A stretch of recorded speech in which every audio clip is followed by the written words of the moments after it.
Ahora se ha visto que el sueño es muy importante para prácticamente todo. Está a nivel, como bien dices, de la comida, está a nivel del ejercicio, está a nivel de hidratarte muy bien. Si tú un día estás con un problema serio y lloraste toda la noche y de repente te duermes, al otro día pareciera como que, bueno, pues ya pasó, o sea, ya no te sientes en ese mismo estado, pues, ¿no?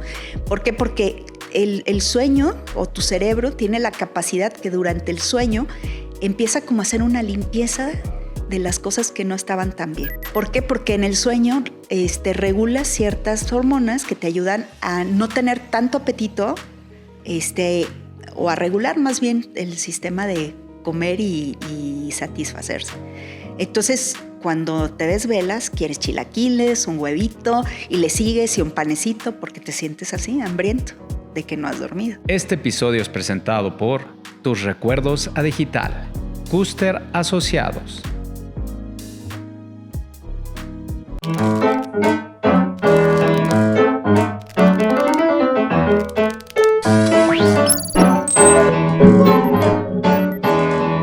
Hola amigos, bienvenidos a otro episodio más de su podcast A Nadie Más Le Importa. Quiero aprovechar este breve momento para darles las gracias por suscribirse, por sus comentarios, para que este proyecto siga creciendo. Recuerden que es un canal de procesos. Aquí la gente viene y nos comparte sus historias, sus éxitos, sus fracasos, sus aprendizajes, en fin, todo el proceso que es tan humano, ¿no? De toda la gama de emociones y también de saber hacernos cargo, que es lo más importante, de nuestra mochila, ese gran peso que vamos cargando desde nuestra infancia y hay que ir transformándolo en una nueva energía. De eso se trata este podcast, porque pues a nadie más le importa más que a ti.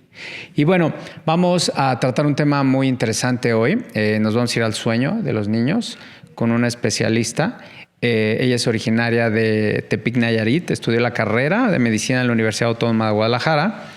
Tiene la especialidad de pediatría en el Centro Médico de Occidente del Instituto Mexicano del Seguro Social.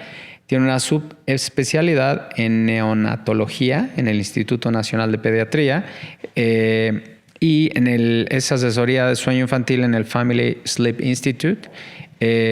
Luego tiene neurociencias de sueño infantil por Centro de Estudios en Sueño Infantil, CESI. Ya nos explicarás, ¿verdad, sí. Bere? Tiene un diplomado en Medicina del Sueño por la Universidad de Anáhuac, ¿esto en Querétaro? Sí.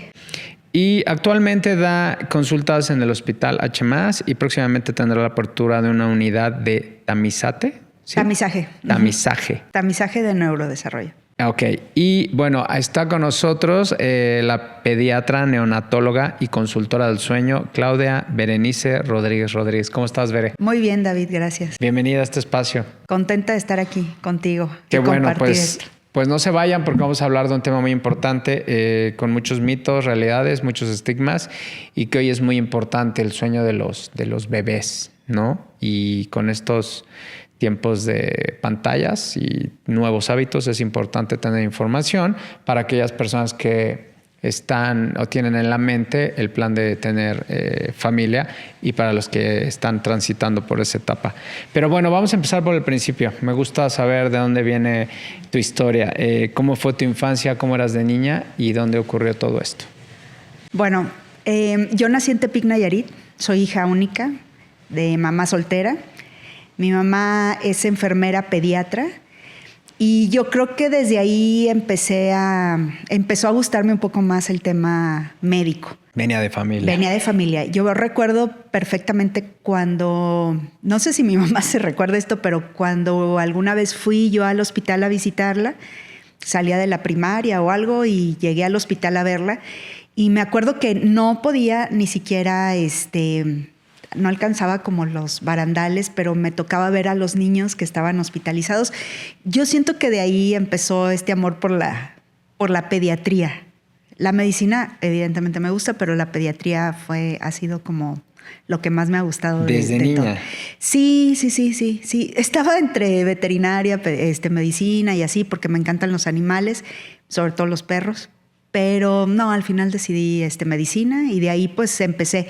Me fui a estudiar a Guadalajara, allá hice medicina como tal, la carrera.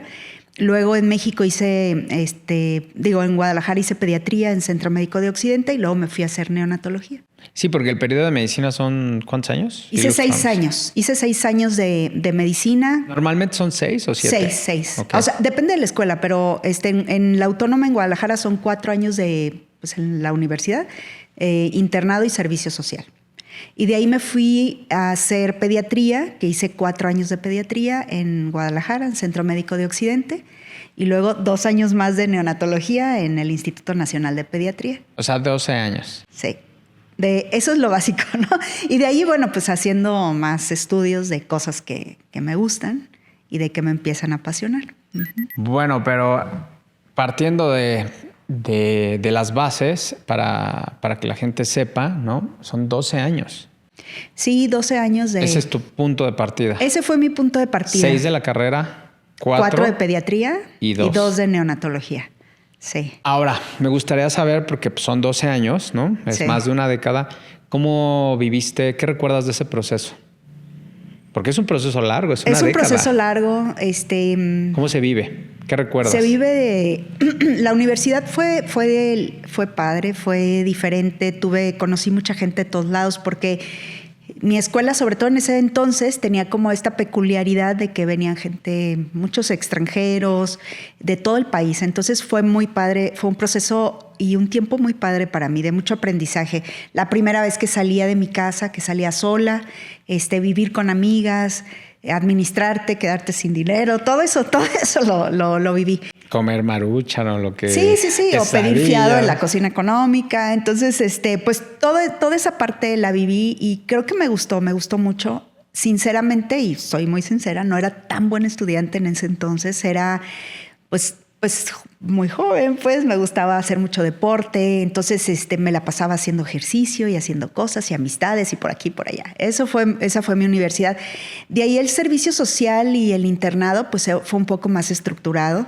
Justo eso quiero hacer una pausa ahí. Pues obviamente yo no tengo ninguna referencia en la familia que sea doctor.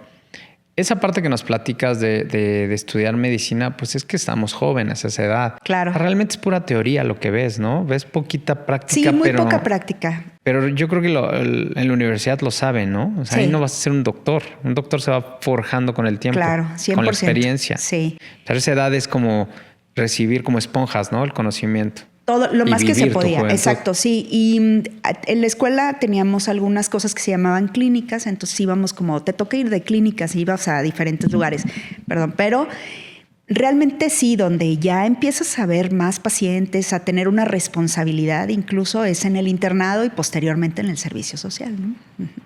¿Y ya en el servicio social ya empieza lo duro, lo tupido? Pues sí, ¿o no? Empieza lo duro en el sentido de que en mi caso particularmente yo estuve en un lugar, en una comunidad estaba entre Nayarit y Sinaloa, se llama San Miguel, y pues me tocaba a mí sola resolver cosas, ¿no? Entonces, pues no es lo mismo tener detrás a varios doctores que ya tienen experiencia y todo, a tú tomar la decisión de algo sobre la vida de una persona, pues, sí. ¿No? Entonces, cuando yo veo hacia atrás digo, híjole, estaba bien chava, no sabía ni qué estaba haciendo a lo mejor o no sé. O sea, fue una buena experiencia, fue difícil, sí, porque pues hay que acoplarte a cosas.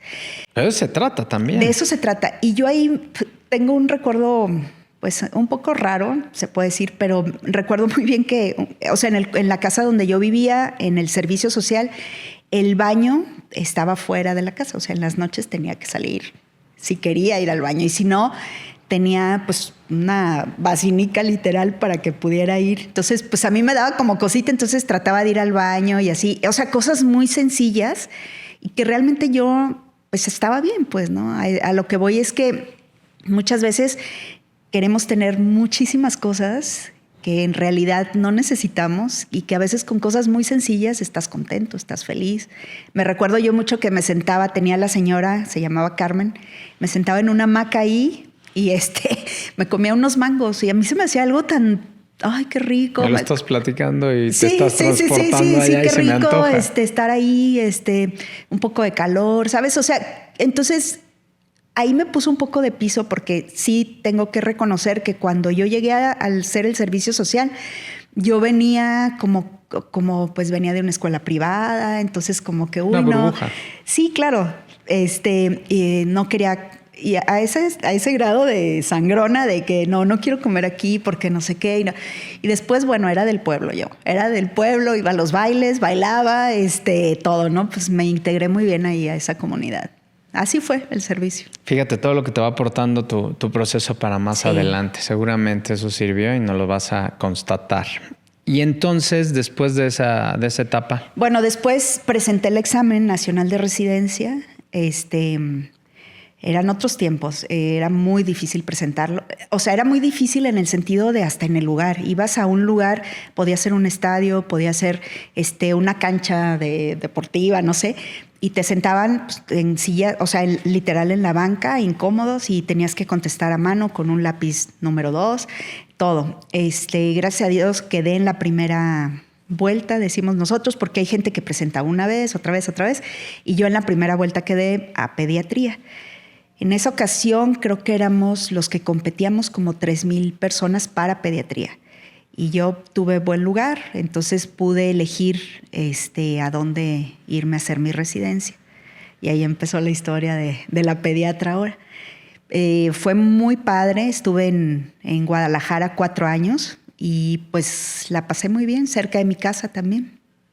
¿Y qué empezaste a notar en ti y en el entorno y obviamente ya ¿Recuerdas cuando atendiste a tu primer paciente ya como pediatra? O sea, ya graduada de pediatra, sí.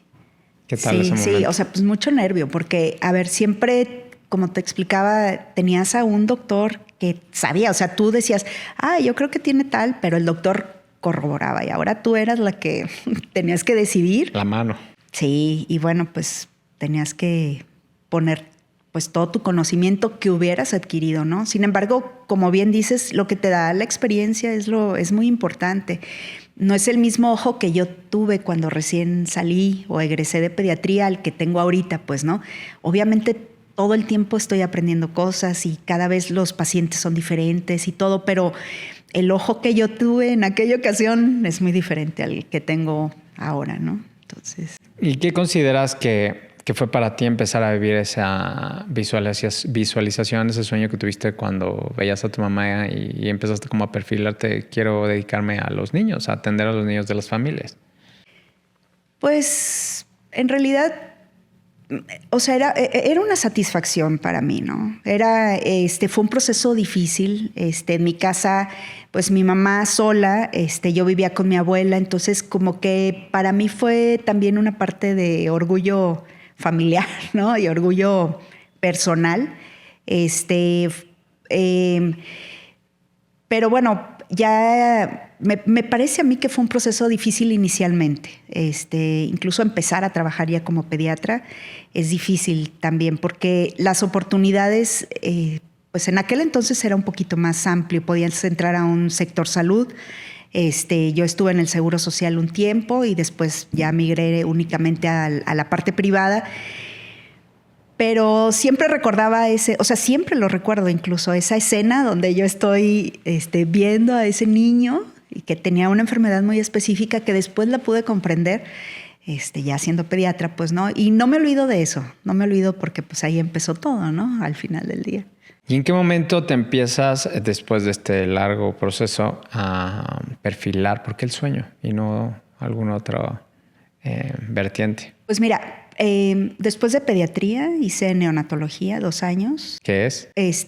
Ahí soy especialista en recién nacidos sanos y enfermos, ¿no? Lo que el neonatólogo ve o vemos, pues, son pacientes que de entrada te dicen, bueno, él viene mal, va a ser un prematuro, trae un problema en cardíaco, trae una malformación. Esos son los pacientes que vemos. Evidentemente también los sanos, ¿no? Obviamente, que es la mayor parte de bebés. Terminé eso y ya estando trabajando aquí en Querétaro, viene la pandemia y entonces la gente, mis pacientes me empezaban a hablar y me empezaban a decir, es que mi niño no duerme, es que yo tengo que trabajar en casa y el niño está vuelto loco, aquí yo no puedo trabajar, no se duerme temprano, porque rompieron rutinas, ¿no? Entonces yo me empecé a interesar cómo poder hacer para que los bebés puedan descansar y las mamás o las familias puedan transitar esto, que es la pandemia, de una manera más cómoda y poder resolver lo que estábamos viviendo. Sin embargo, pues buscando, como te explicaba hace rato, yo reconozco cosas que hice mal, como era dar consejos malos a los papás, porque era lo que yo tenía como de conocimiento de pues llévalo, cánsalo y luego pues en la noche a ver, lo bañas con leche de burra casi y que se duerma. Pero empecé a buscar información y entonces di con un instituto que dirige una doctora que se llama Elisa Sacal, que a lo mejor has escuchado de ella, y se llama Family Sleep Institute, que es a nivel internacional. Entonces, casualmente se presentó en un programa de Marta de Baile que yo estaba escuchando y dije, no, yo necesito hacer eso para aprender a ayudar a mis pacientes. O sea, la premisa mía fue, quiero ayudar a mis pacientes, a la familia de mi paciente, a mi paciente. Me metí al curso, eso es para ser un asesor de sueño infantil. Sin embargo, es un curso muy bueno, lo recomiendo, sí, pero mis compañeros en el curso nada más éramos 2 doctores y el resto era de todas las carreras, incluso mamás y todo. Entonces yo sentía que me hacía falta un poquito más de explicación científica, no sé si así decirlo, porque quedaba yo con muchas dudas. Yo he sido una persona que me gusta mucho irme al origen de las cosas siempre. O sea, la ciencia. Ajá, totalmente. Entonces, no me cuadraba mucho de repente por qué un bebé o todos los bebés de 6 meses tendrían que dormir de tales o cuales características y teníamos que hacer. O sea, yo no entraba, no podía. No lo comprendía que cuando hicimos el examen final a mí me costó muchísimo trabajo. O sea, yo tenía que presentar un examen con un paciente y me costó trabajo interrogarlo, me costó trabajo darle una explicación de lo que estaba pasando, ¿no? Dejé eso y pensé que no había sido algo bueno que había hecho inicialmente, porque a la hora que la gente venía a buscarme yo no podía responder de forma científica lo que yo misma estaba recomendando. Entonces recurrí a otro tipo de estudios, entonces hice neurociencias del sueño. Eso lo hice, es una escuela en España muy pues, reconocida, en donde ya la base es como un poco más científica. Entonces me explicaban perfectamente qué era lo que pasaba en el cerebro del niño, por qué el apego, por qué esto, por qué el otro. Y ahí fue donde yo me empecé a enganchar más, ¿no? Y bueno, de ahí empecé a estudiar un poco más de cosas, diplomado de sueño en la Anáhuac, acabo de terminar un diplomado de pediatría en sueño, pues, de la Sociedad Latinoamericana del Sueño. Entonces he estado estudiando bastante. La causa es para contestarme a mí las preguntas que tengo sobre el sueño. Y ahora, secundario, pues a los pacientes. Me imagino. Ahora, ya para entrar de lleno a la materia con los recién nacidos, pero como partiendo de este punto de vista de yo lo que he escuchado, leído, etcétera, para que un cuerpo humano, ¿no?, en edad adulta, como que contrarrestemos el proceso de oxidación natural del cuerpo, la entropía, es comer bien, dormir bien y ejercicio. Con ese triángulo, esas 3 bases, claro, está garantizado que vas en contra del envejecimiento natural del cuerpo. ¿Es correcto? Es correcto. Ahora, eso es importante para un adulto, pero estamos hablando de alguien nuevecito que va llegando a este planeta y de hecho es como, ni siquiera es un humano, un mamífero pequeñito, pero ni siquiera sabe ser humano. ¿Estás de acuerdo? Si no le damos de comer, se muere. Bueno, y por ahí dicen, no, es que es un niño y solamente viven para dormir, comer y hacer sus necesidades. Bueno, ¿cuál es la importancia del sueño? ¿Por qué es tan importante en los recién nacidos? Platícanos. Mira, exactamente la definición de ese tipo de pacientes somos altriciales. Altriciales quiere decir que somos dependientes o dependemos de alguien más hasta cierta edad de nuestra vida. Y los bebés, evidentemente, si no hay esta atención, esta compasión, el ser humano por sí mismo, por sí solo, tiene un sentimiento de compasión hacia el recién nacido. Si tú ves un bebé, siempre haces como, ¡ay, qué bonito! O sea, siempre como que es esta compasión. Lo mismo pasa con los cachorros, lo mismo pasa porque siempre tenemos... Eso se ha descubierto que ha sido la forma en que hemos sobrevivido durante tantos años, pues, ¿no? De que alguien más ha tenido compasión por nosotros. Empatía, compasión. Y eso, pues, obviamente son los padres, la familia, la gente que te rodea. El sueño anteriormente, la historia del sueño es divina, porque anteriormente se pensaba en cosas como raras, ¿no? De que dormías para tener realmente un sueño y entonces tener una premonición o tener alguna cosa que pues se sabe que no, o dormías para descansar únicamente, o en culturas pues está muy una siesta porque de ahí teníamos que volver. Pero el sueño se rompió a raíz de que llegó la luz eléctrica, pues se rompió más, pues, ¿no? Siempre hemos dormido, pero en realidad la luz hizo que claro, que ya no durmiéramos como debe de ser, porque o sea, antes fue el primer elemento en el entorno que rompió los ciclos circadianos. Que rompió el sueño, ajá. Eso por un lado, de ahí la revolución industrial. La revolución industrial porque antes la gente, incluso todavía lo puedes ver, pero la gente que no dormía se consideraba que era superhéroe, supermacho, trabajaban muchísimo. O sea, en la revolución industrial decían, si duermes pierdes dinero, hay que trabajar, trabajar, trabajar. Entonces la gente empezó a trabajar muchísimo y a dejar de dormir. Entonces, entre esos avances históricos, industriales y la luz... Y también el ruido. El ruido, evidentemente. La revolución industrial trajo un ruido a la civilización impresionante que antes... nosotros nos vamos al campo a dormir un fin de semana. ¿Cómo duermes? Delicioso. Claro. Entonces, todo eso. Incluso hay teorías del tren. El tren, claro que tienes aquí cerca, pero los trenes, porque empezaron a tener, se empezó la humanidad a tener una visión del tiempo como tal. Entonces decían, a tal hora donde el sol se pone así, el tren pasa, ¿no? Entonces, si bien no era muy marcado lo de los relojes, empezaba a ver todo esto. Entonces, todo eso rompió el sueño. Lo que hacía que anteriormente durmiera la gente mejor eran las fogatas. ¿Por qué? Porque las fogatas reunían a la gente a ese centro, contaban historias o cosas. La luz, Te arrullaba. Sí, te arrullaba. De hecho, si haces una ahorita, eso la sí. luz, pues era anaranjada y entonces el cerebro al captar esa luz anaranjada, esto se sabe ahora, pues, ¿no?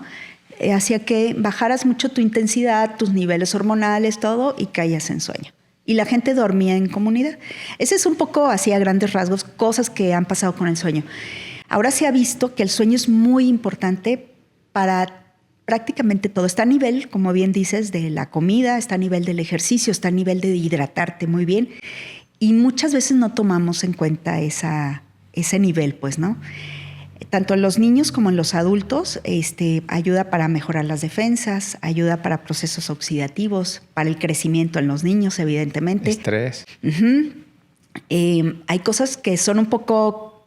pues, pudieran ser un poco como raras, pero si tú un día estás con un problema serio y lloraste toda la noche y de repente te duermes, al otro día pareciera como que, bueno, pues ya pasó, o sea, ya no te sientes en ese mismo estado, pues, ¿no? ¿Por qué? Porque el sueño o tu cerebro tiene la capacidad que durante el sueño empieza como a hacer una limpieza a reparar de las cosas que no estaban tan bien. Y entonces, por eso, cuando te dicen, pues duérmete y vas a ver que vas a pensar mejor, es real. O sea, pero es real. O sea, no es como que mi abuelita, aunque son cosas que a veces dijeron las abuelas, pues, ¿no? Pero todo eso ayuda. Siesta reparadora. La siesta es reparadora 100%, siempre y cuando no te pases de tiempo, pues, pero 100% es reparadora. Y hay gente que la necesita y gente que no, pero todo eso es el sueño. Y en el niño particularmente, pues ayuda a hacer la gestión de las conexiones neuronales.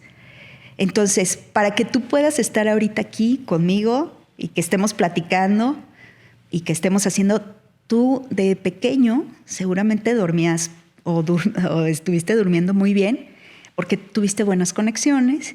Anoche quizás dormiste bastante bien, podemos tener una plática, pero todo eso es el sueño. Y es un hábito. Es un hábito y es algo que debemos fomentar en todos. en todos. O sea, la desvelada y todo eso, y bueno, depende de la edad también, pero al otro día amaneces súper mal.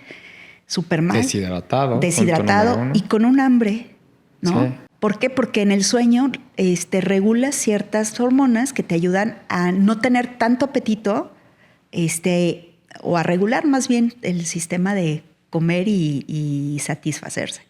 Entonces, cuando te desvelas, quieres chilaquiles, un huevito y le sigues y un panecito porque te sientes así, hambriento de que no has dormido, ¿no? Y entonces en un recién nacido en las primeras semanas es vital. ¿Qué pasa con un niño que tiene un sueño? ¿Cómo forjas eso, no? Hay niños que son, yo recuerdo, me salió bien llorón, ¿no? Por decir estos clichés. Y otros que son tranquilos y que sus ciclos de sueño son como bastante normales, ¿no? Sí, por llamarlo de esa manera. Pero más bien tú ilústranos cómo son estas primeras etapas. Sale el niño, viene a estar dormido, ¿no? En una bolsa, descansando adentro de la mamá, en una burbujita, solamente existiendo, pero dentro de un entorno que pues se va a acabar y sale. Mira, si lo ves, esto se ha demostrado, los bebés dentro del útero pasan dormidos pues como el 90% del tiempo. La gente dice, es que el mío se movía. Sí, claro, se tiene que mover porque entonces hay cambios de sueño, hay lo mismo que hacemos, sobre todo lo perciben más ya cercanos al término del embarazo. Pero entonces la pregunta es, ¿por qué duermen dentro del útero los niños? Pues la primera es porque, como bien dijimos, eso ayuda a la formación del cerebro. Entonces, desde adentro, pues empiezan a hacer estas conexiones. Si el bebé estuviera haciendo 1000 cosas, que no puede porque es cerebro inmaduro, pues, pero pues el cerebro no tendría esta formación tan perfecta que tiene, ¿no? Entonces, el sueño es súper indispensable. Si la mamá no durmiera bien, que es como complicado porque pues, es cansado ese proceso, ¿no? El cuerpo se va transformando de una manera maravillosa. Pero en lo que has estudiado, ¿ha habido afectaciones con algunos casos específicos que la mamá, si no duerme, pues me imagino que le afecta al niño, ¿no? Claro, el sueño tiene una parte genética y una parte de hábitos maternos. En los bebés no hay melatonina. Ahorita vamos a hablar un poco de eso. Y la mamá pasa a través de la placenta, que es un órgano maravilloso, porque es un filtro totalmente, pasa melatonina, triptofano, que ella va generando en el transcurso del día. Entonces, cuando la mamá no es una buena dormilona, por así decirlo, o no descansa de forma adecuada, pues el bebé tampoco descansa, ¿no? Eso está bien descrito. Pero en el embarazo, particularmente, si platicas con una persona embarazada y si has estado cerca de alguna de ellas, dicen el primer trimestre pasaban con sueño. O sea, tú casi que te dabas cuenta que la mamá estaba embarazada o la mujer estaba embarazada porque estaba durmiendo todo el tiempo y tenía mucho sueño. Esto tiene que ver con esa regulación hormonal. Y el último trimestre es cuando más difícil se le hace a la madre dormir, ¿no? Y tiene que ver también con las hormonas, tiene que ver con el crecimiento de la pancita, pues. Pero todo se hereda completamente. Entonces, si nos vamos un poco más adelante, de repente nacen bebés y dicen, es que no duerme, es que tú tampoco dormías. Y hay que ayudarle a que aprenda a dormir, porque viene con esos hábitos tuyos, ¿no? Por eso es muy importante que las mamás duerman durante el embarazo. Qué maravilla. Uh-huh. Cuando nacen, los primeros 3 meses más o menos, los bebés carecen de la hormona del sueño, que es la famosa melatonina. Se le llama hormona de sueño, aunque hay varias hormonas que pueden intervenir en esto. Y la melatonina la tienen que extraer de la leche materna. La leche materna es un compuesto bioquímico espectacular que tiene 1000 cosas que ayudan a los bebés, pero dentro de esas va a liberar la melatonina. Entonces hay bebés que quieren comer cada 3 horas porque la producción de la mamá es suficiente y además tiene melatonina que hace que caigan en sueño. Pero hay bebés que quieren comer cada media hora porque no fue tanta la producción y además la melatonina es menor. Entonces necesitan esto para poder dormir. Por eso esta parte de quiere estar pegado a la teta. Ajá. Y no lo entienden, ¿no? Muchas veces. Aparte que no lo entienden, de repente creen que los bebés a una edad muy temprana pueden hacerte un capricho o lo hacen por algo malo. Pues no. Los bebés no tienen bien desarrollado ni la corteza prefrontal, ni la amígdala, ni cosas o lugares cerebrales que le ayudan a registrar las emociones de forma adecuada. Entonces, no tienen miedos, eso no. Están sobreviviendo. Ajá, exacto. Ellos, sobreviven con esta instinto. parte de que la madre le da. Entonces, ese periodo de los 0 a los 3 meses es un periodo que va a pasar, a toda la gente, todos pasamos por ahí, comimos, teníamos que comer para alimentarnos, para que nuestro cerebro creciera. Y esto es importante, el cerebro, sobre todo en el primer mes, se lleva casi el 40% de la energía que le da la leche materna. Por lo tanto, es muy importante que las mamás no lo dejen de alimentar, porque me pasa, es que ya no le quiero dar en la noche, es que le tienes que dar, no es de que quieras, le tienes que dar. O sea, le tienes que dar porque su cerebro está creciendo y lo necesita para eso, ¿no? Además de dormir, ¿no? Entonces son muchas cosas que pasan en ese periodo que vale la pena que la gente las reconozca como debe de ser. Hay cosas que no podemos forzar en los niños. Una de esas es el sueño, ¿no? Y por ejemplo, cuando se les empieza como a mezclar fórmula con la leche materna y cuando sucede el caso que pues hay mamás que no sé, a los 3, 4 meses ya no tienen producción. Sí, las fórmulas normalmente también tienen esa capacidad. Es como lo que pasa cuando quedamos muy satisfechos de comer o de cenar, que te da como un poquito de sueño. Eso que le dicen el mal del puerco, literal, eso les pasa a los bebés también. Okay. Comen muy bien y entonces baja un poco como todo tu cortisol, porque todo se va a nivel digestivo y entran en sueño, ¿no? Pero pues no hay nada como la leche materna, ¿estás de acuerdo? No hay nada como la leche materna. Es un producto hecho de la mamá a su hijo exclusivamente. No puedes tú de tu prima dárselo a tu hijo, así no se puede. Eso se tiene que vigilar, pasteurizar, ver que no tenga algo que no esté bien, pues, ¿no? Porque hay algunas infecciones o cosas que se pueden pasar a través de la leche materna. Entonces, la leche de una mamá es para su hijo. Así de sencillo. Así de exclusivo. Así de exclusivo. Y así está de sabia es la naturaleza. Totalmente. Y mira, la leche materna, hay revistas, libros de pura lactancia. O sea, de que dices, es que cada día salen más cosas. Sí, cada día salen más cosas. Y además de fomentar la nutrición, el sueño, las defensas, todo, el apego, pues, ¿no? Que ayuda bastante. Eso te iba a decir, justo este proceso tan increíble, ¿no? Digo, nosotros no podemos hacer eso, pero a mí en lo personal me pasó con lo de las siestas y la manduca. O sea, ya sabes, pues un rebozo. Ajá. Pues esto que hace uno para las siestas cada 3 horas, ese es el apego que formas con los chamacos. Claro, y también, pues sí, si bien la lactancia es como el apego ideal, hay mamás que desafortunadamente no pueden por situaciones físicas o situaciones, sí, pues clínicas. El apego también se genera atendiendo. Entonces, atendiendo una necesidad. Si tú no puedes dar leche materna porque no te sale o lo que sea, o no quieres, pero el hecho de atender la necesidad de tu bebé va a generar ese apego, ¿no? Entonces, que no se sientan mal si de repente no lactan por alguna circunstancia y queriendo fomentar el apego, eso lo genera también el padre o la abuela o quien sea, pero atendiendo la necesidad del bebé. Los bebés no se dejan llorar, se tienen que atender. ¿Qué señales indican que un recién nacido está durmiendo bien o tiene problemas de sueño? En la etapa del recién nacido pueden dormir hasta 18 horas los bebés en 24 horas. Qué delicia. Se despiertan a comer, le cambias el pañal y vuelve a dormir. Eso quiere decir que está durmiendo bien y que el bebé no esté irritable, o sea, que todo el tiempo esté llorando y eso, pues eso habla de que no duerme. Eso es muy también. sencillo, es así tal cual.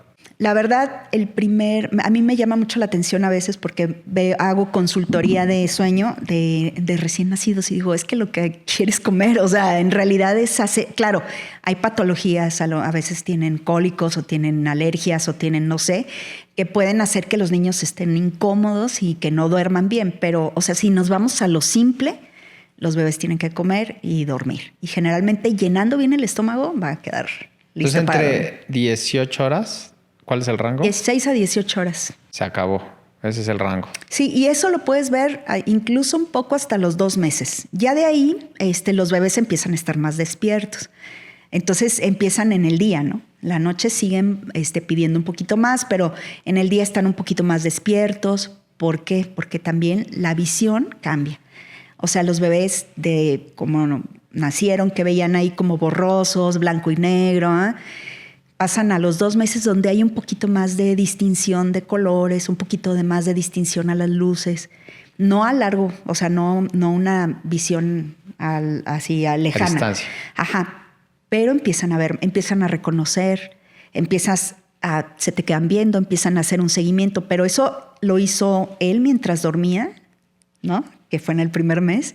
Y ahora, o sea, ese es el resultado de esto, pues, ¿no? Empiezan a sostener más la cabeza. Entonces empiezan a hacer cosas. Y tú vas viendo cómo un recién nacido que te llegó en manos, de repente lo vas viendo cómo va haciendo cosas diferentes, ¿no? A sentarse, a gatear, a caminar. Y, por ejemplo, esta parte de día y noche, ¿qué diferencias hay? Pues mira, en un recién nacido no tienen día ni noche. Y tú puedes tener aquí que hay mucha luz y que puede haber ruido y todo, a un bebé que duerma perfectamente. O sea, y eso le pasa en el día y en la noche sin problema. Más adelante sí, más adelante como entre los 3, 4 meses ya empiezan a distinguir qué es el día y de la noche, pues porque ya tienen la melatonina, aunque esté inmadura, pero pues ahí empieza a funcionar un poco, ¿no? Oye, factores como ruido, luz, temperatura. Esos impactan siempre, en todas las edades, incluso nosotros, ¿no? A veces está haciendo mucho calor, no puedes dormir. Está haciendo mucho frío, no estás tapado, puedes dormir. No puedes dormir. Exacto. Entonces, o hay ruido, o el vecino. Hay gente que es fácil para dormir, hay gente que no. Pero todo eso, como te digo, tiene que ver con un tema neurológico. Hay gente que puede hablar muy bien, hay gente que no. Hay gente que puede aprender muy bien, hay gente que no. O gente que tiene mucha coordinación, hay gente que no. Lo mismo es el sueño. Quiero tocar un punto importante de estos hábitos de sueño y de un hábito muy recurrente en muchas personas. No sé hoy en día, pero pues cuando yo crecí sí, y lo sigo viendo, ¿no? En ciertas generaciones. La televisión en el cuarto. Mira, la verdad es un pleito, ¿verdad? Porque la tele en el cuarto, sobre todo en la edad infantil, pues no es recomendable, porque al final... Y el papá es el responsable, porque él es el del hábito, él viene nuevo. Sí, porque si tú como niño no sabes ni siquiera que existe tele, pues no vas a ver tele, pues no, porque es lo que te inculcan en tu casa. Pero tanto las televisiones como las pantallas como los celulares, pues no son buenos para el sueño. No quiero decir que no son buenos, sino para el sueño en realidad no. Y no está bien tener una televisión en el cuarto cuando el bebé está durmiendo, porque al final del día la audición de los bebés, que se vuelve un poco más aguda, al estar dormido pues empieza a captar el ruido y también quiere su cerebro quiere como qué está pasando acá, entonces atención. No está descansando. Exactamente. Es como una mosca. Entonces no es tan recomendable a ninguna edad. Deberíamos de no dormir. O sea, si tú ves documentos científicos te dicen por lo menos, sobre todo en los niños, digo ya el adulto pues es responsable, pues, pero mínimo de 2 a 3 horas antes del sueño apagar todo. Para que pueda no estar tan estimulado, porque tú sabes ahora, yo lo vivo, o sea, yo me meto a una red social y empiezas y no acabas. Y porque estás estimulándote y la misma red con el algoritmo, no sé, te empieza a mandar cosas.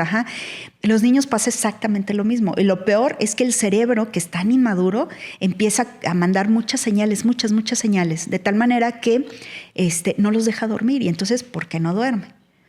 Ahora, hay edades, ¿no? Hay edades. Por ejemplo, menores de 2 años, o sea, ninguna edad está bien el tema de las pantallas.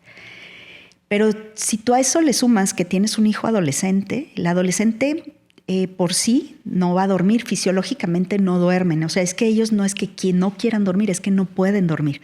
Porque esto, al momento de estar creciendo y que están liberando hormonas y tal, el sueño se recorre. Hay una cosa en sueño que se llama presión de sueño, que es la cantidad de tiempo y de hormona que tú acumulas en el día para que te dé sueño.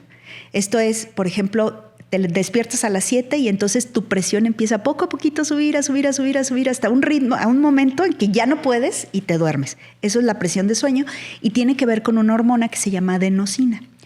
En los niños esta presión de sueño, si a nosotros va a 2 por hora, en ellos va a 0.5 por hora. O sea, es súper lenta. Entonces a ellos les da sueño como a las 2 de la mañana. 1 de la mañana. Pero no porque no quieran, sino que no pueden, literal. Y esa hormona que se llama adenosina, así a cuentagotas, ¿no? Con nosotros y ellos a cuentagotas. Si a eso le sumas que están con una pantalla, que además se tomaron un café porque fueron con una amiga, no van a dormir.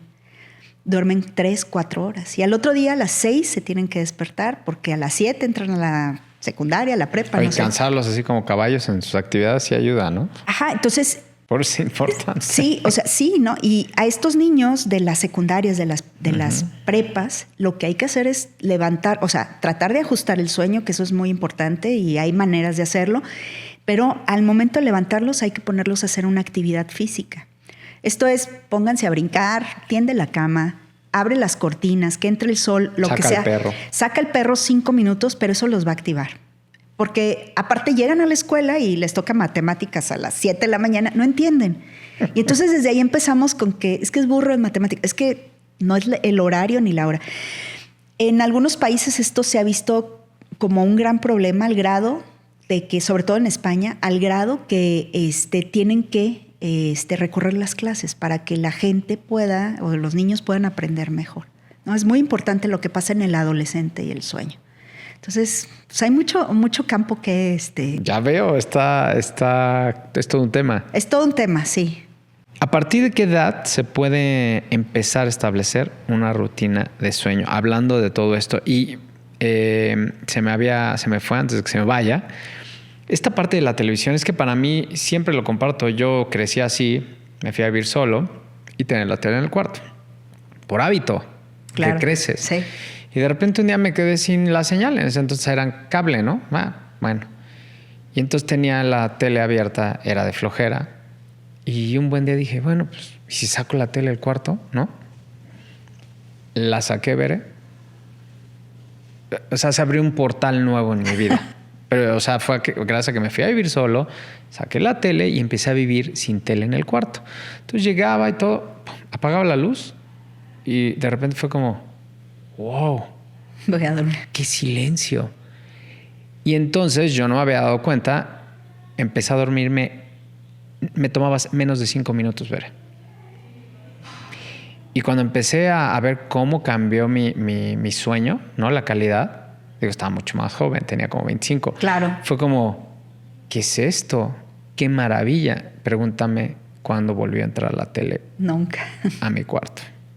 Pues no.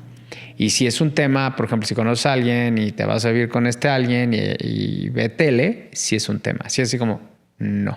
Sí. Sí, porque te distrae, porque te inhibe. Y es que viene de este hábito, y yo me acuerdo que lo compartí, es que tienes que probar, de verdad. O sea, saca la tele del cuarto. Totalmente. Y es muy chistoso porque, bueno, esta persona con la que vivimos juntos ya vive otra vez en su entorno y volvió a meter la tele. O sea, qué tan difícil es despegarte de un hábito y no darte cuenta de estas cuestiones. Y luego si tienes un hijo, pues no hay tele y te das cuenta que todo es más rico, más sano. Puedes hablar, ¿sabes? O sea, cambia la rutina y las dinámicas familiares. Sí. Hay una tensión, hay plática. Claro. Pero qué tan fuerte es como una droga. Totalmente. Yo así lo vi. Yo dije, qué impresión. ¿Y cuántos matrimonios o parejas tienen problemas por ese hábito tan malo? Sí, es que el sueño de verdad es personal. El sueño es personal. Y eso tenemos también que transmitirle a la gente, a los papás, que el sueño es personal y es característico de cada individuo. Entonces, por eso los niños no todos duermen igual, ¿no? O sea, y lo vemos porque es que el hijo de mi amiga duerme perfecto y tiene la misma edad que el mío. Pues sí, puede ser, pero el tuyo probablemente ya hable y el hijo de tu amiga no. Ah, sí, es que ya habla. Ah, bueno, entonces esos son hábitos, son hitos del desarrollo también que vamos logrando, pues, ¿no? Pero es una cuestión personal totalmente, ¿no? Y la vas formando conforme pasa el tiempo. Y cada quien hace lo que le funcione. Por ejemplo, yo duermo muy bien, o sea, yo puedo dormir con la tele, no mucho ruido, pero puedo, o sea, mi esposo ve la tele y yo pues me puedo dormir. O sea, yo no podía. Yo no tengo problema, pero no nada. Es más, nada. ¿Sabes? Esta luz proyectada en el techo. Ajá, sí, luces sí no, pero la tele no, es como que no me pero causa es que tienes tanto. prendida y se proyecta en el techo. Sí. Yo me acuerdo y era así como no podía. O sea, me tardaba en conciliar y cuando saqué la tele de mi cuarto... Cambió tu vida. Fue maravilloso, te lo juro. Yo me tardo en dormir, a menos que esté muy inquieto, pero yo me tardo en dormir una vez que ya tengo sueño. Me voy a mi cuarto y en 3 minutos estoy dormido. Sí, pero eso está súper bien. Eso habla de bienestar también, ¿no? De que estás bien. Digo, habrá días que no puedas dormir porque cenaste mucho, porque traes una bronca y estás pensando. Pero eso es bienestar, ¿no? Al final del día. Y la importancia de fomentar esto desde los bebés, ¿no? Esta parte de que platicas de los papás o mamás. Siempre he tenido yo conflicto. Digo, yo tengo uno, ¿no? Uh-huh. Pero con esta parte de, no, el niño viene y se adapta a nuestra vida. No se puede. Si ya tomaste la decisión de ejercer una paternidad y una maternidad responsable y sana, pues vas a tener que hacer sacrificios y es incómoda. Si no, no lo hagas, ¿no? Sí, y hay que recordar que el cerebro de un bebé o de un niño, pues, no semeja al del adulto hasta por ahí, o sea, pasa mucho tiempo, pero en cuanto, digamos, incluso anatómicamente, un bebé nace con un cerebro como de 350 gramos. Nosotros tenemos un cerebro como de 1,5 kilos. O sea, es que tiene que crecer. Y esas son conexiones. Son años. Son años. O sea, años que lleva esto. Décadas, más bien.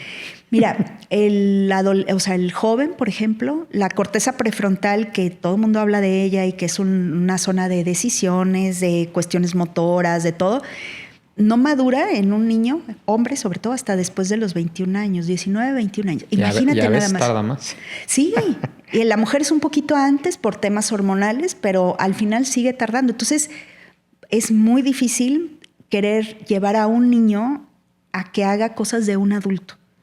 Y de ahí entramos en sueño, pues, ¿no? Me preguntabas de las rutinas. La rutina es muy difícil. ¿Por qué? Porque finalmente influye la genética, influye el medio ambiente, influye la nutrición, en que duerman bien los bebés. Pero si queremos establecer ahí más o menos, yo creo que las rutinas ideales se pudieran hacer a partir de los 6 meses. Sin embargo, con la premisa de que va a estar cambiando constantemente, porque es que entra un hito nuevo del desarrollo y el bebé no duerme esa noche, pero al siguiente o los siguientes días empieza a hablar. O sea, el sueño también nos va avisando de cosas que están pasando, hasta del crecimiento mismo, ¿no? Y luego, conforme van creciendo los chamacos, esta parte de chupón, mamila, los peluches, el trapito, ¿cómo funciona esto, Bere? Mira, eso se llaman muletillas de sueño. ¿Hasta dónde sí, hasta dónde no? Cuéntanos.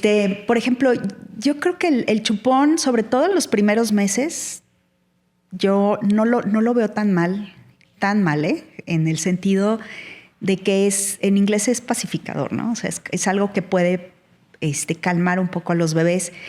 Y nosotros en neonatología utilizamos el chupón como algo que se llama alimentación no nutricia. Esto que es que los bebés tú se lo das y empieza a hacer como este ejercicio, sobre todo en los bebés que son prematuros y tal. Y se ha visto, hay algunos estudios en donde dice que el chupón ayuda a disminuir el riesgo de muerte súbita del lactante. La muerte súbita del lactante es algo que nadie sabe por qué sucede, como si desconectas el cerebro de un bebé y de repente, bye. Entonces es algo terrible. Pero ¿cómo es esa muerte? ¿Así? ¿Dejan de respirar? Dejan de respirar. Sí, dejan de respirar. Es la muerte de cuna que le nombra.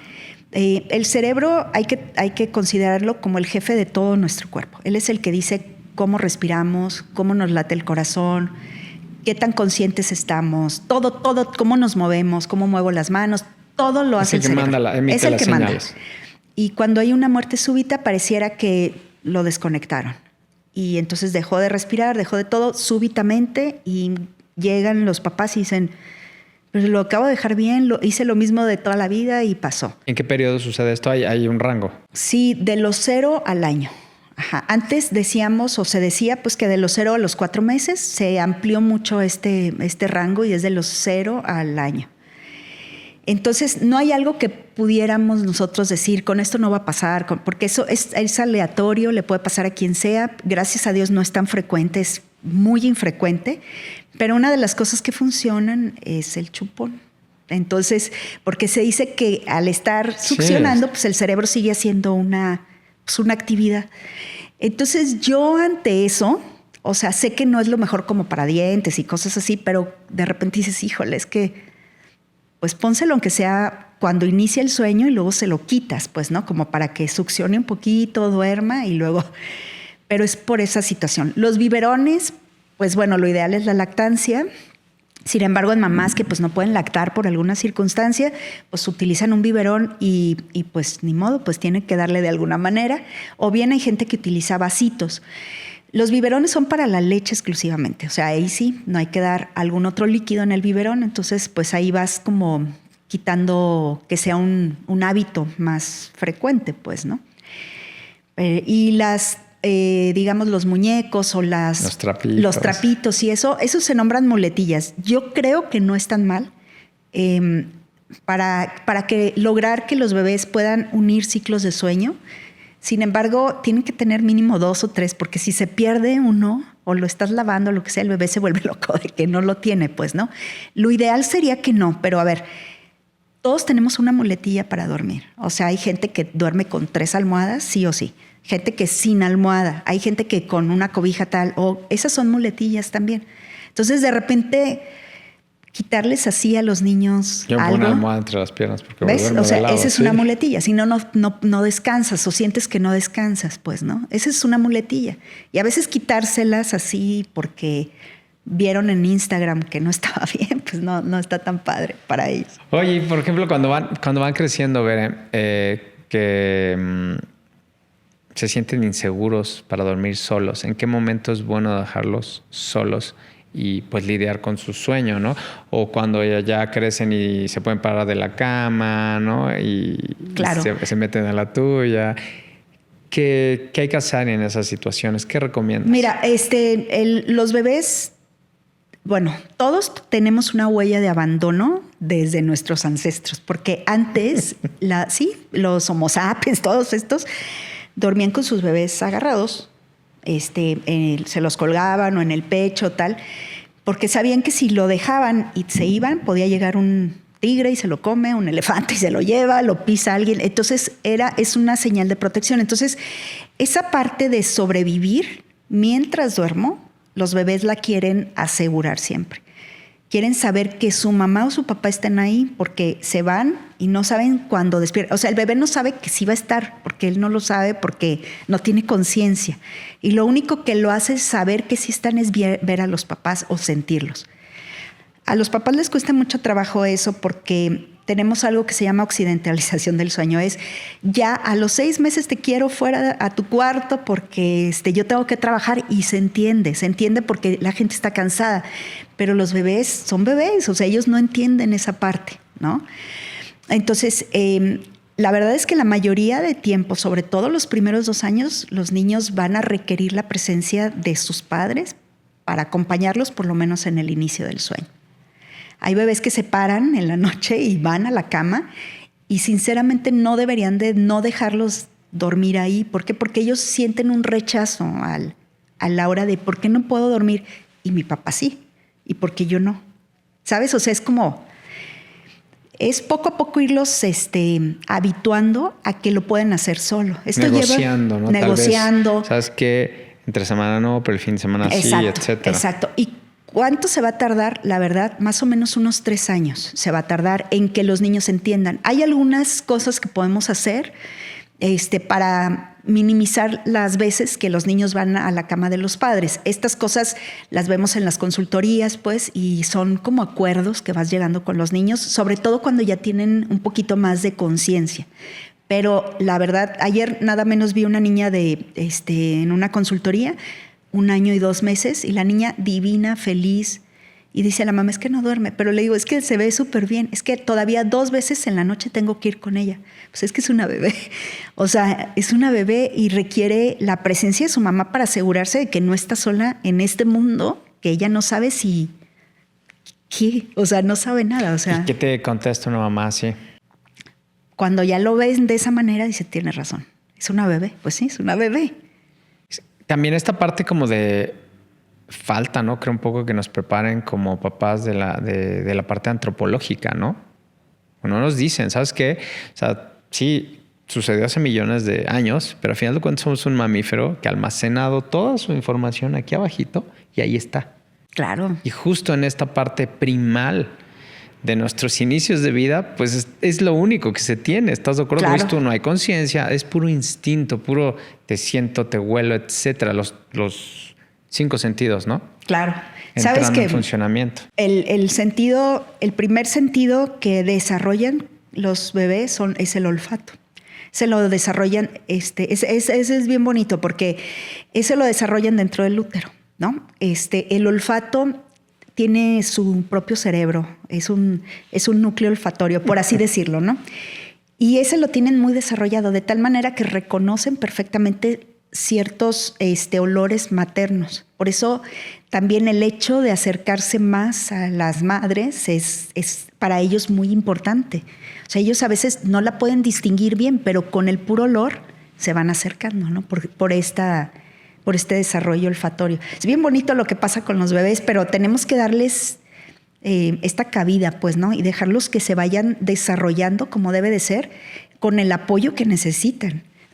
Perdón, el apoyo es atenderlos, la nutrición y el sueño, evidentemente. La atención es muy importante. Mira, yo atendo pacientes cuando van naciendo y es que quiero que en cuanto nazca me la pongas para sentirla. Sí, cuando se puede y todo, pues se ponen a los bebés. Pero luego voy y los visito a su cuarto y los bebés están en un bacinete. Y les digo, oye, pero cárgalo. No, es que dice mi mamá que se va a embrasilar. ¿Cómo que se va a embrasilar? Pues si tu bebé no está acostumbrada a estar ahí, tienes que cargarla porque ella viene de ti. Tiene que seguir sintiendo que estás ahí. Por eso los rebozos. Claro. Tú ves a los chamacos de las señoras que están vendiendo cosas. Son niños, o sea, neurológicamente íntegros. Que tú dices, ¿cómo este escuincle, no? Con tanta deficiencia en algunas. No, pues porque los traen cargados todo el tiempo.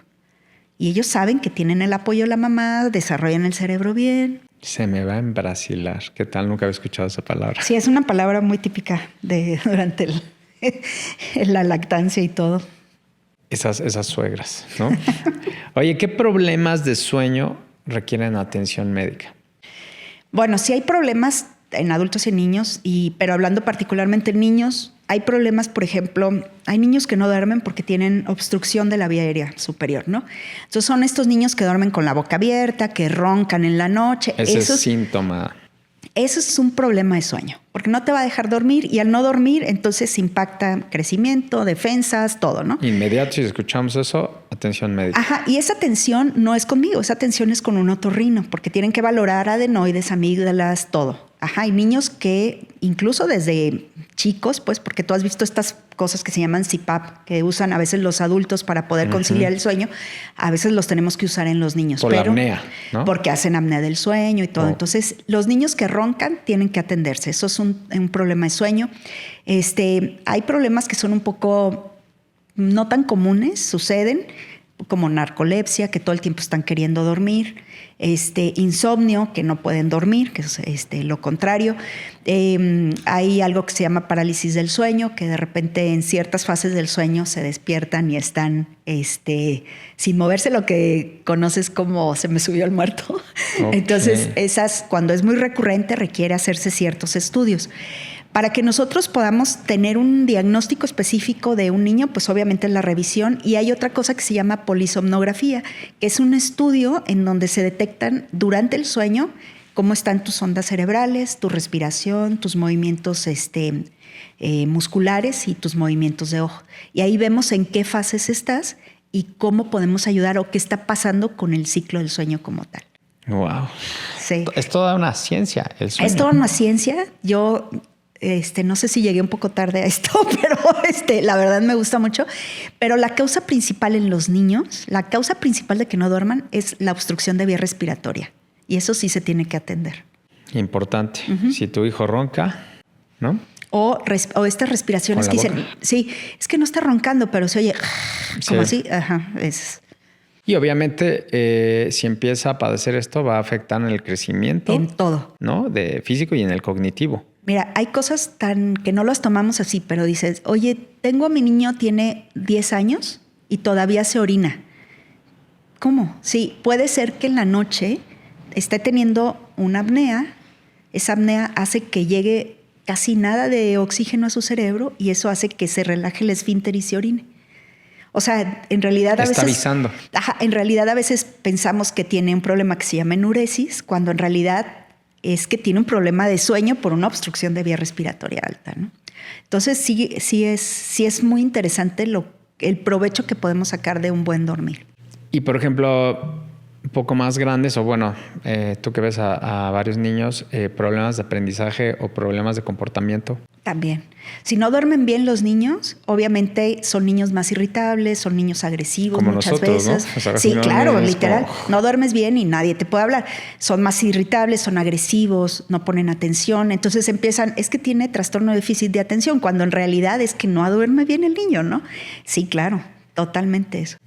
Tú que te empezaste a adentrar a esta ciencia del sueño, ¿cuándo empezaron estas investigaciones científicas? O sea, que se le dio la importancia que debería, porque como que no estaba en el mapa, ¿cierto? Sí, no, mira, en realidad todo inicia, yo creo que desde el doctor Ramón y Cajal, que es un español que se ganó el premio Nobel incluso, él empezaba a ver cómo vienen todas estas conexiones de las neuronas y de ahí el desarrollo del sistema del sueño, porque el sueño tiene un sistema neurológico que pues obviamente el niño es inmaduro, nosotros medio maduro pues, ¿no?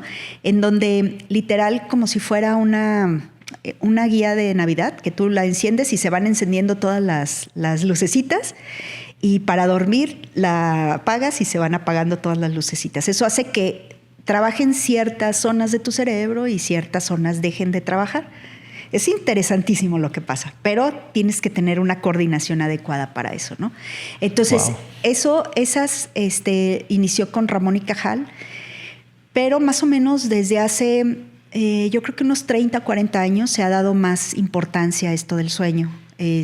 Sobre todo ya viendo los beneficios que tiene, pues, ¿no? En todas las edades, incluso en el adulto mayor, que también tienen trastornos del sueño importantes, que tú ves, si tienes a tu lado a alguna persona mayor, duermen muy temprano y se despiertan en la madrugada ya con ganas de hacer cosas, porque tienen otra vez el ciclo ciclo circadiano un poco alterado por la misma vejez. Y por la no producción tan suficiente de melatonina y otras hormonas. No, sí producen, pero ahí interfiere casi la mayoría o muchos de los adultos mayores tienen un grado de depresión y ahí la depresión inhibe el triptofano y entonces, o sea, no se producen bien ciertas cosas, pues, ¿no?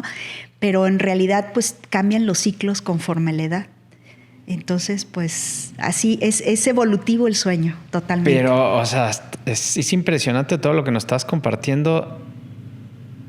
Valga la redundancia, de la importancia que es reconocer lo esencial que es el sueño en nuestra vida. Y justo eso te iba a decir, o sea, matemáticamente, ¿cuántas horas?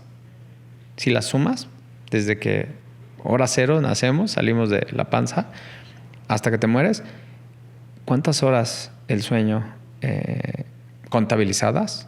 Pues, o sea, son miles, así de importante es el sueño y qué poca importancia le damos. Es como, ya voy a dormir. No, es como tendría que haber un cuidado especial, monitorar el sueño, reconocer cuando tienes problemas de sueño. Por esto que dices, yo no había pensado en esa parte de la vejez y así como lo dices, sí es algo complicado y la vejez también es algo que nos ha explorado y que repercute en el sueño. Claro, 100%. Esto también se reconoce, sin embargo, no se estudia muchas veces como debe ser, porque es como porque que... ya van de término, ya vamos de salida. Ajá, exacto, porque dicen, no, pues está viejito, ya, o sea, pues eso le va a pasar porque está viejito. Pero ¿por qué te pasa? O sea, ¿por qué?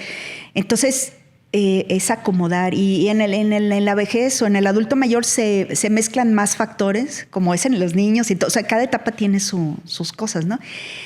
Y si más o menos pasamos durmiendo, yo creo que más de un tercio de la vida, más o menos pasamos durmiendo. Y entonces eso viene a revelarnos la importancia del sueño.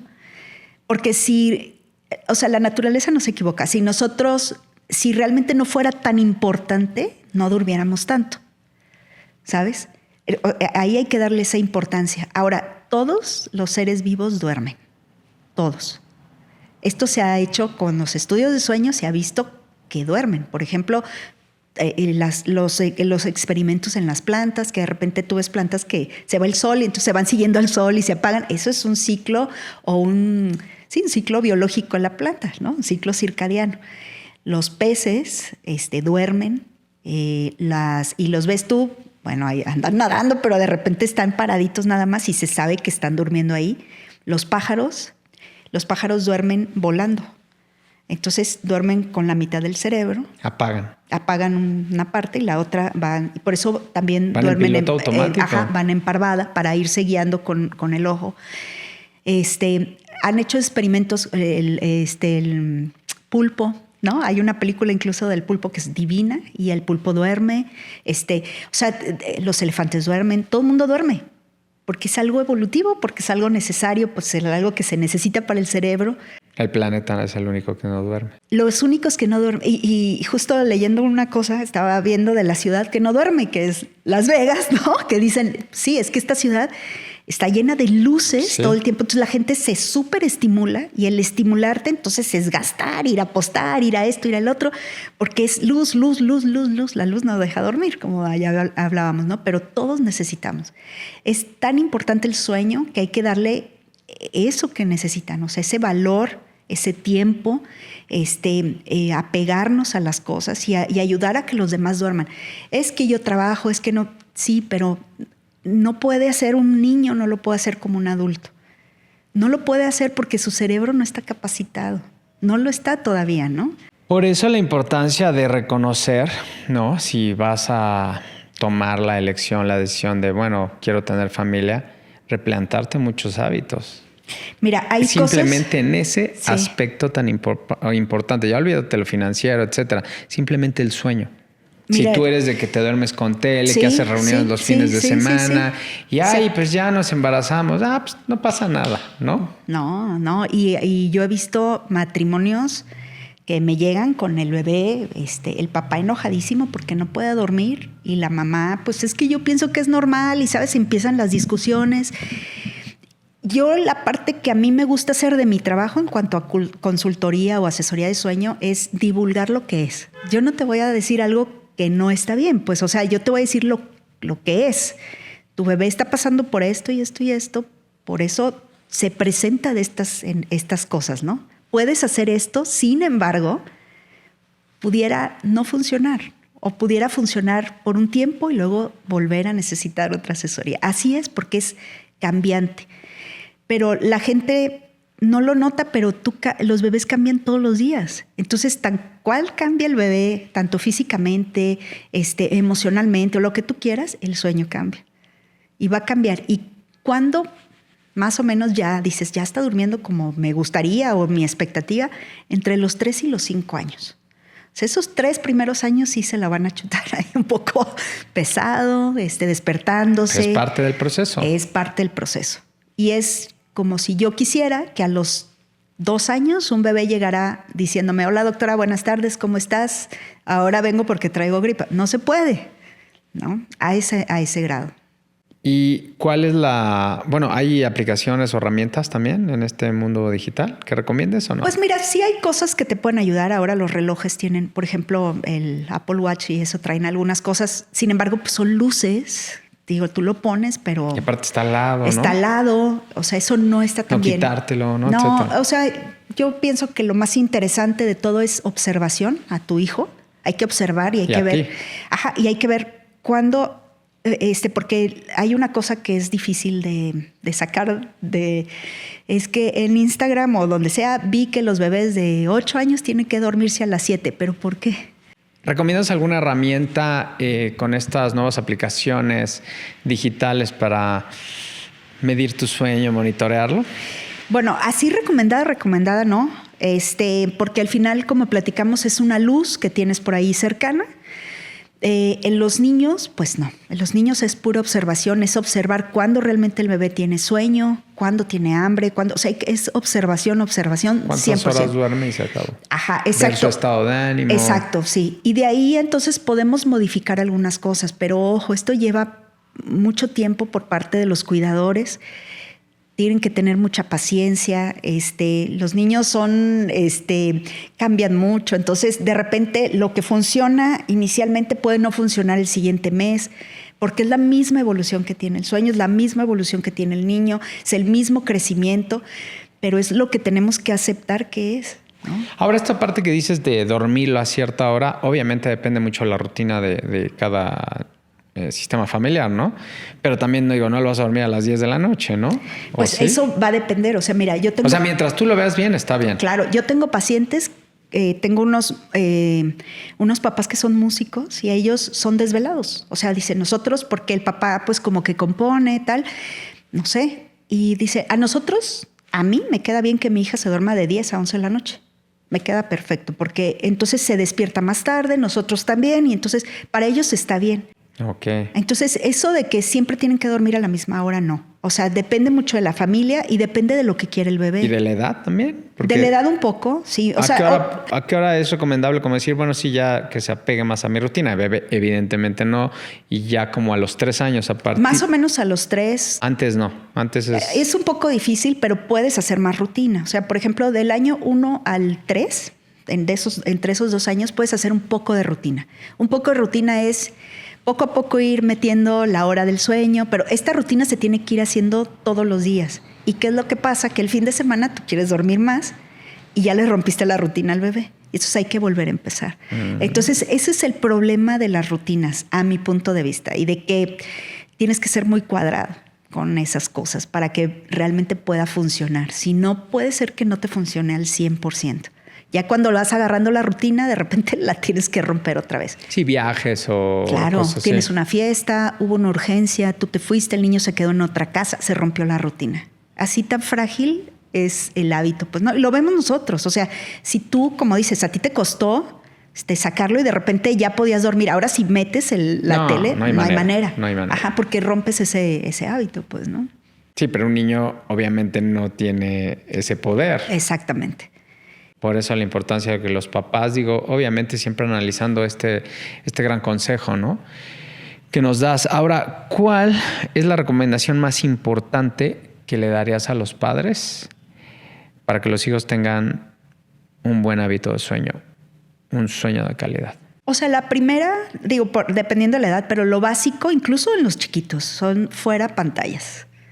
Eso es lo más importante. Fuera pantallas. Del entorno, por lo menos del cuarto del bebé, por lo menos cuando el niño va a dormir, eso tiene que estar fuera, porque hay gente que lo está tratando de dormir con el celular a un lado, pues, ¿no? Eso sí, no. Fuera pantallas, tener una habitación que esté adecuada, lo menos ruido que se pueda, lo más fresco que se pueda. Pueden usar un poco de ruido blanco si quisieran, que es algo como para concentrarse en el sueño, pero... ¿La luz roja? Las luces cálidas, rojas, pero de preferencia no tener nada de luz. Si es muy necesario, se puede dejar una luz pequeña abajo, como para que guíe al niño si va a ir al baño, a hacer cosas, pero de ahí en fuera, nada. Nada, sí. Y pues sí, fomentar que cenen. Por ejemplo, la cena no puede ser de forma tan temprana, o sea, tiene que ser, más bien no puede ser de forma tan tardía. Tiene que ser 2 horas o 3 horas antes de que vayan a dormir, porque muchas veces la digestión no la pueden hacer de forma adecuada. Entonces, se vienen como algunos temas así. O sea, es decir, mejor que cenen y luego el baño y luego la cama. Exacto, sí. Y hagan una rutina como un poco más tranquila, arreglar el cuarto, bajar la intensidad de los niños. Porque a veces pasa que llega el papá de trabajar que no los ha visto en todo el día y entonces empiezan a jugar a luchitas y se avientan y no sé qué. No pueden dormir porque traen ya la adrenalina todo y quieren seguirle. Entonces esas cosas pues no se pueden. Hay que ir de aquí poco para a poco. Abajo. En descenso. También es muy importante que los bebés reconozcan o hagan su ciclo circadiano. Ciclo circadiano se hace con la luz del sol y la oscuridad. Entonces en la mañana puedes sacar a tu hijo a pasear, que ya sale el sol, o abrirle las ventanas o todo y que entre el sol, y en las noches enseñarle que ya se metió el sol. Eso va a ayudar a su sueño. Como también. Los pájaros aquí, que es maravilloso, totalmente, ¿no? sí, Eso totalmente. yo cada vez que lo digo, ahí está la naturaleza diciendo qué hacer. Totalmente, sí. Muy bien. Oye, ¿qué es la cronología y qué son los cronotipos? Bueno, la cronobiología es la ciencia que estudia tu ciclo circadiano y además los cronotipos de cada persona. Hay 3 cronotipos prácticamente. Uno es la alondra, que se nombra, que somos las personas, me considero alondra, que te duermes temprano y te despiertas temprano. Ajá. Los búhos son las personas que son desvelados, pues ellos no agarran el sueño hasta después de las 12 de la noche y para descansar sí hasta las 8 o 9 de la mañana, o sea, ya se despiertan más tarde. Y hay gente que es estándar, que puede dormir de una manera o de otra, pues, ¿no? Que eso estaría padrísimo para todos, que te puedas adaptar. La mayor parte de gente es alondra. ¿Por? Pues no sé, yo siento que tiene que ver con el trabajo mucho. O sea, como que la gente sale a trabajar como estas costumbres de trabajo, creo. Los niños tienden a ser más alondras, algunos, pero acuérdate, tienen que ver con los padres también. Pero bueno, esos son los cronotipos. ¿Y qué es la cronología? La cronobiología estudia el ciclo circadiano de cada persona y digamos, tú por hora estás haciendo cosas dentro de tu cuerpo que a la vista de los demás no es. Por ejemplo, tú dices, bueno, yo desayuno a las 11. Entonces, desde 10:30 tu cuerpo, cronológicamente, o sea, con un tiempo, está soltando ácidos gástricos, todo para prepararte para eso. O, no sé, vas a hacer pipí en la madrugada. O sea, tu cuerpo sabe, ya lo tiene bien determinado que a esa hora. Y todo eso lo puedes cambiar cuando quieres. Todo eso lo puedes cambiar. Mejorar la calidad del sueño. Ajá, exacto, pero es paulatino, es con ayuda de profesionales y es un trabajo de revisarte tú mismo a tu hijo por lo menos 3 semanas con un diario, todos los días. A tal hora se levanta, a tal hora se... así, y entonces ahí puedes empezar a mover algunas circunstancias. El monitoreo es básico. La observación es básica, sí. Pero qué interesante plática. Me dejas con muchos pensamientos. Espero que ustedes también. ¿Y qué te gustaría concluir con respecto a esta parte de la ciencia del sueño? Una cosa, vital para todos los humanos, mamíferos, homo sapiens que somos. Pues me gustaría compartir que el sueño hay que darle la importancia que se requiere porque va a impactar a todos niveles, metabólico, tus defensas, neurológico. Incluso hay personas que se ha visto que son más propensos a tener Alzheimer y tal cuando eran personas que no dormían muy bien o no dormían por lo menos de 7 a 8 horas. Entonces todo eso es muy importante saberlo y concientizarlo. Yo sé que en ciertas edades somos un poco más locos y decimos, no pasa nada, ¿no? Pero todo va a cobrar una factura, ¿no? Finalmente. Entonces, ¿para bien? O para mal, exacto. Entonces, sí quisiera concientizar eso. A los padres me gustaría decirles que tengan mucha paciencia, que observen a sus hijos. Todo se puede, todo va a pasar, pero tenemos que tener mucha observación en los niños, de ver realmente qué es lo que requiere en ese momento del día su niño, ¿no?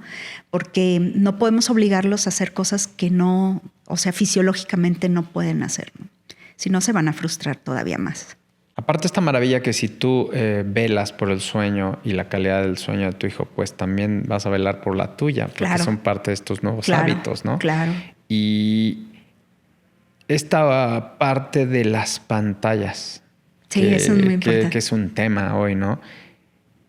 ¿Qué te gustaría decir sobre particularmente? Pues mira, ¿cómo ha alterado todo? Esa parte, como lo dijimos, bueno, obviamente hay que dejar fuera las pantallas del medio de los niños, porque no nada más en el sueño se ha visto que tienen esta repercusión, sino también la parte, que eso es bien interesante, del neurodesarrollo. El neurodesarrollo de un niño, que es la capacidad que tiene de ser independiente, de hablar, de correr, de todo, lo limitas a una pantalla. Ajá. Entonces el neurodesarrollo va a estar dado gracias a todo lo que hay externo, a que el niño toque, agarre, huelas, coma, todo eso. Y con las pantallas lo limitas mucho. Entonces se ha visto y ya está, lo pueden ver en la Academia Americana de Pediatría, en la Academia Mexicana de Pediatría, cómo los niños que están con pantallas están limitados 100% a tener un neurodesarrollo incluso deficiente.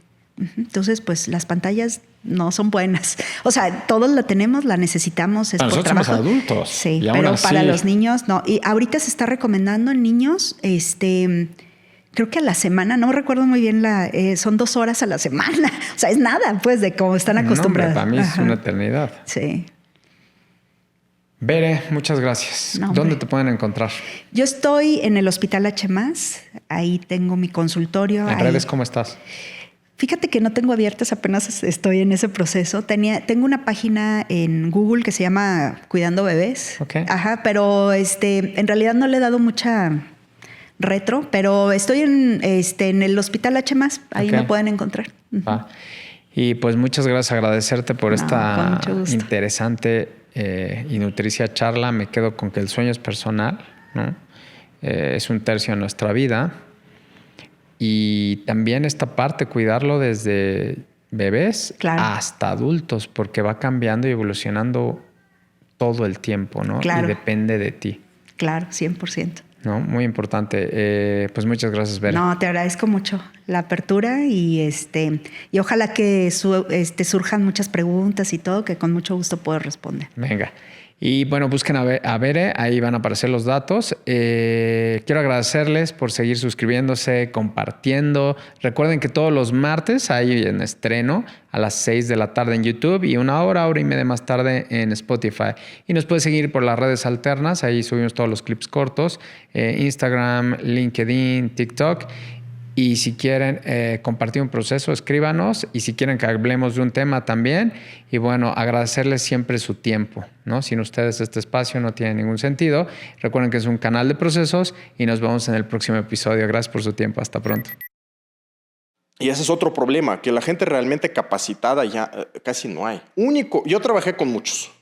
Y la mayoría es puro foto, puro politiquía y sí, según son rescatistas en la chingada, pero mayor parte de fundaciones y muchas fundaciones que son muy famosas y de mucha confianza, o influencers, o la gente que tú ves en redes sociales según recolectando apoyos para ayudar, es puro negocio y esas donaciones no llegan a los afectados. Muchas cosas se puede hacer con prevención. Ve a Japón. En Japón pasa cada rato algo y no acaba el mundo.